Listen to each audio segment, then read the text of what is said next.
अमावस्या व्रत कथा। एक साहूकार और एक साहूकारनी एक नगर में रहा करते थे। मानो कि धन का कोई उनके पास कमी नहीं था।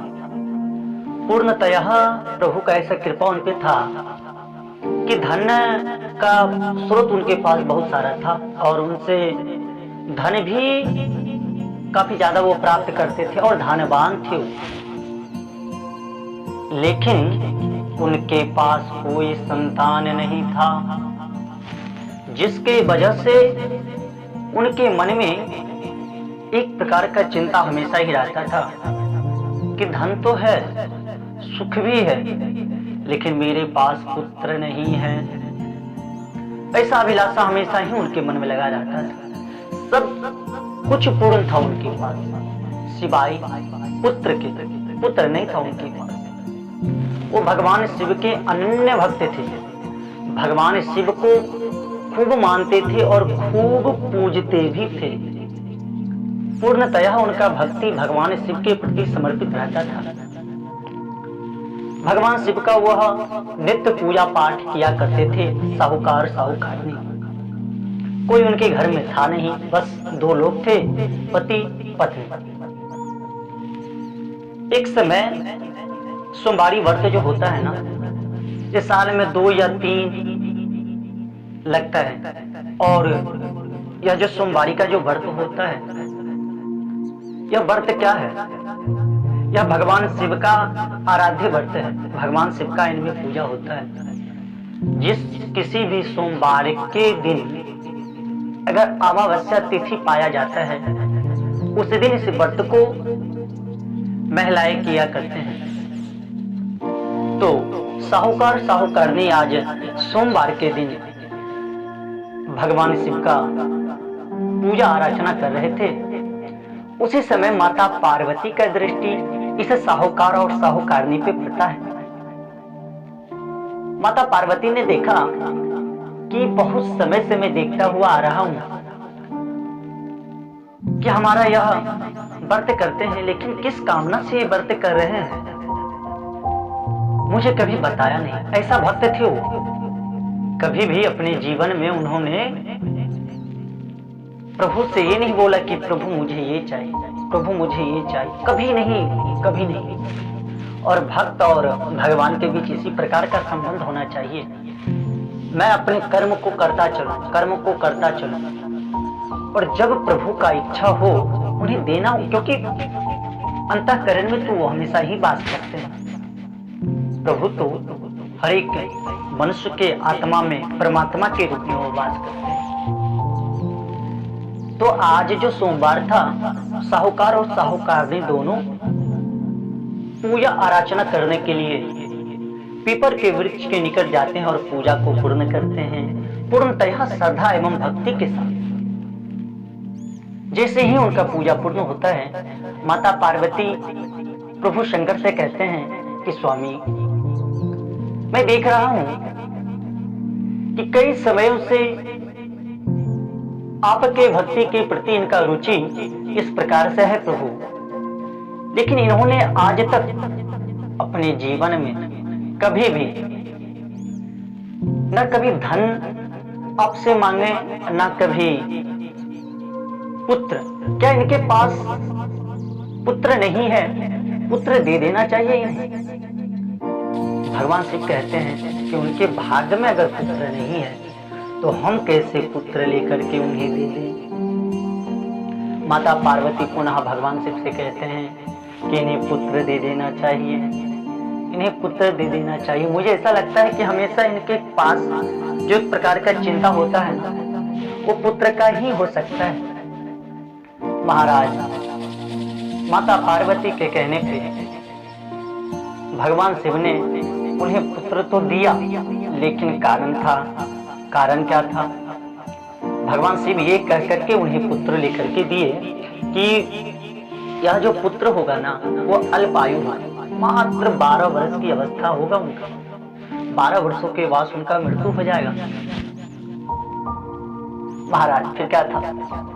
साहूकार साहूकारनी जैसे सोमवार का व्रत संपन्न करके अपने घर को आते हैं, रात में शयन करने के लिए, सोने के लिए जाते हैं, उनके स्वप्न में इस प्रकार का दृश्य आता है कि पुत्र रत्न की प्राप्ति होने वाला है। प्रेम से बोलो शंकर भगवान की जय। तो उन्हें पुत्र रत्न की प्राप्ति होने वाला है, ऐसा उन्हें स्वप्न में आभास हुआ। समय निकला, साहूकारनी गर्भ हुई, उसके बाद उन्हें पुत्र भी प्राप्त हुआ। बड़े तेजस्वी बालक प्राप्त हुआ, क्योंकि प्रभु का आशीर्वाद था वो प्राप्त हुआ। लेकिन अल्प आयु था उनका, मात्र 12 वर्ष ही वो बालक अपने जीवन काल को अपनी दृष्टि से देख पाते। चला समय, पुत्र भी हो गया, पुत्र बड़ा भी हो गया। आज साहूकार ने सोचा कि हमारा पुत्र भी हो गया, नहीं था, प्राप्त हुआ, अब इन्हें विद्या ग्रहण करने के लिए काशी भेजा जाए।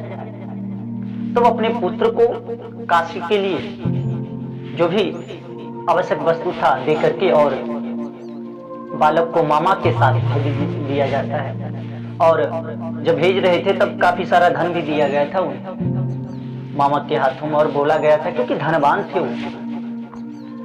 उन्होंने बालक के मामा से बोला, साहूकार अर्थात अपने साले से, कि आपको धन देता हूं और रास्ते में जहां कहीं भी धर्म कार्य होता होगा इस धन को मेरे पुत्र के दीर्घायु के लिए वहां पे लगाइएगा। महाराज फिर क्या था, जहां जहां धार्मिक काम होता था वहां वहां उस धन को वहां पे खर्च करते चले गए। काशी पहुंचने से ठीक कुछ दिन पहले, क्योंकि पहले लोग हवाई जहाज, प्लेन, गाड़ी नहीं हुआ करता था, लोग पैर से चल के जाते थे या बैलगाड़ी इत्यादि, जो उस समय का जो भी संसाधन था जाने आने का, उसके माध्यम से चले थे। तो काफी समय लगता था पहले के समय में। तब उन्होंने देखा कि एक राजा की पुत्री की विवाह हो रहा है, उस विवाह में वह रुक गए, क्योंकि रात का समय हो गया था। पहले के लोग रुक सकते थे, पहले इस प्रकार का द्वेष भाव नहीं था किसी के पास, पहले इस प्रकार का द्वेष भाव कोई नहीं रखते थे, पहले इस प्रकार से लोगों को लोगों पे विश्वास था। लेकिन आज के समय में यही चीज लोप हो गया है। इसी के वजह से सामाजिक संतुलन में उलटफेर देखने को मिल रहा है। तो महाराज वहां पे मामा और भांजे दोनों रुके हैं, लेकिन कारण यहाँ पे था, एक बड़ी कारण था यहाँ पे, और प्रभु का माया होता है हर एक चीज के पीछे। जैसे ही वहां पे रुकते हैं, लड़की पक्ष से जो भी लोग आए थे बारात में, उन लोगों को एक भय डरा रहा था अंदर से, क्योंकि लड़का जो था वह एक अंग से विकलांग था और राजा की पुत्री जो कन्या रूप में थी वह सुंदर थी, ज्ञानवान थी, सब सर्वगुण संपन्न थी वो लड़की। लेकिन लड़का जो था एक अंग से वो विकलांग था, एक भाग का पूरा अंग उसका विकलांग था। तो उन्होंने सोचा कि इतनी सुंदर कन्या और मेरा लड़का, इस प्रकार का विवाह तो नहीं हो सकता है, क्या किया जाए? ऐसा हो सकता है कि किन्हीं दूसरे आदमी को उनके स्थान पर बिठा दिया जाए। तब कौन बैठे भाई? तो साहूकार को देखा गया, किशोरावस्था था, 18 वर्ष का अवस्था था, पहले हो जाता था विवाह। उन्हें उनके पिता से बात किया गया, करने के बाद उन्हें बिठाया गया, विवाह होता है, विवाह पूर्ण हो जाता है। तो साहूकार का जो पुत्र था, उन्होंने जो कन्या थी राजा की पुत्री, उनके वस्त्रों पे लिख दिया कि तुम्हारा विवाह उनके साथ नहीं मेरे साथ हुआ है और मैं काशी जा रहा हूं पढ़ने के लिए। हो गए, चले गए काशी। राजा की पुत्री को पता लगा कि मेरे यहाँ पे लिखा हुआ है कि वो दूल्हा नहीं है, ये रुको। पूरा माहौल शांत हो गया वहां।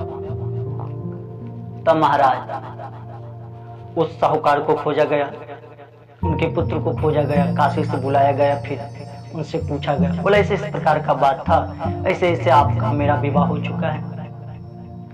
जैसे ही महाराज आज उसका मृत्यु का भी दिन था, हो गया, वह बालक जो था वो मृत हो गया, बालक मृत हो गया। जैसे ही बालिका जो थी राजा की पुत्र, उन्होंने बोला कि मैं इनके साथ नहीं, इस बालक के साथ भगवान शिव का इस प्रकार का कृपा हुआ कि उनकी वजह से वो बालक जीवित हो गया। क्यों? क्योंकि वो राजा की जो पुत्री थी भगवान शिव का अनन्य भक्त भी थी, और यह जो व्रत जो आज आप लोग कर रहे हैं सोमवारी का, इस व्रत का भरपूर पुण्य उनके पास था। उनका सारा पुण्य उस बालक में चला जाता है और वह बालक जीवित हो जाते हैं। और जब उनके घर पे वो जो बालक था, साहूकार साहूकारनी उनके नगरों में इस प्रकार का माहौल था कि आज एक ही के दिन मेरे पुत्र का 12 वर्ष का अवस्था पूरा होने वाला है, क्या होगा, क्या हुआ होगा। बेचैन थे। इधर महाराज वह बालक गया था पढ़ने के लिए, और एक पत्नी लेकर के अपने नगर जैसे ही पहुंचा, उस नगर में जय जयकार होने लगा। उसी दिन से उस नगर में लोग धूमधाम से और श्रद्धा भक्ति के साथ भगवान शिव का यह व्रत